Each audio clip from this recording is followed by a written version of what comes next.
Marami sila. Iba't ibang uri. Karamihan ay nagbabantay sa paligid ng Etheria. Rama, kulang pa ang mga kawal sa ngayon para makipaglaban tayo ng patas. Kailangan pa natin magdagdag ng mga engkantado na makikipaglaban para sa atin.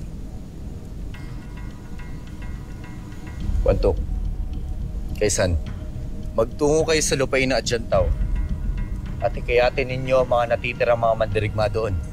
Kung sakali na may madaanan kayo na mga bandido o di kayo mga mandirigma, aniyahan nyo rin sila na umalip sa atin. Masusunod, Rama. Kaysan.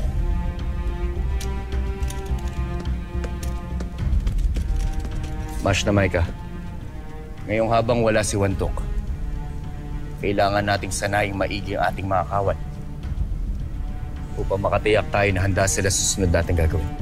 Susunod.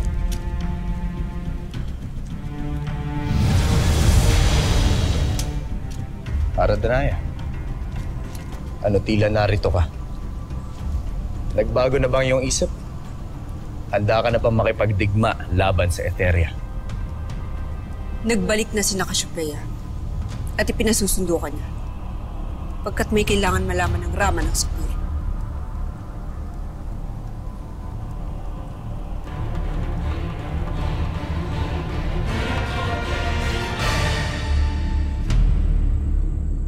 Bakit kayo lang?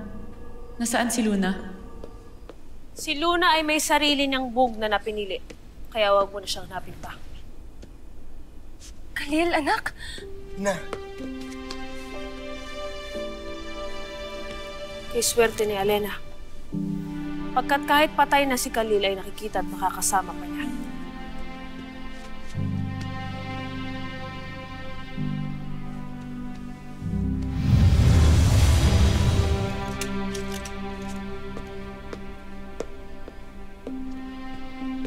Ama.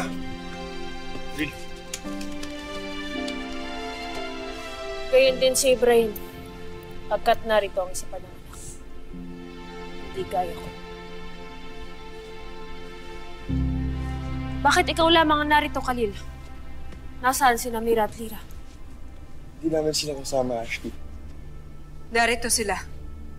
Ibinalik sila ng mga repre. Hindi sila tinanggap sa Devas.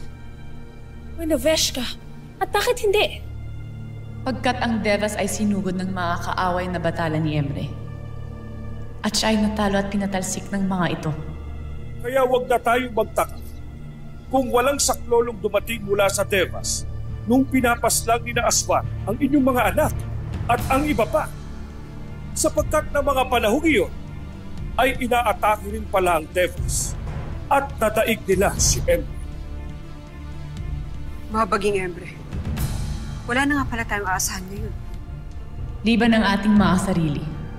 Kaya nakikiusap ako na kalimutan niyo muna ang iyong mga galit at hinanakit. Lalo't kailangan nating higit na magtulungan ngayon laban sa ating mga kaaway.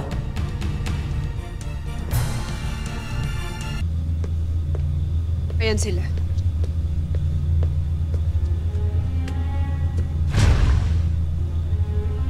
Anong uri ng pananggalang ito? Kailangan ko muna ito gawin. Upang manatili silang sariwa hanggat hindi pa sila nakakarating ng Devas. Lalo lamang kumikirot at nagngangalit ang aking dibdib sa pagkawala ng aking anak. Ngayon, Danaya, Alena, sabihin niyo sa akin, pagkatapos ng ginawa nila sa Devas, hindi pa rin ba kayo makikianib sa amin? Hindi pa rin ba kayo magpapahayag ng digmaan sa Etheria?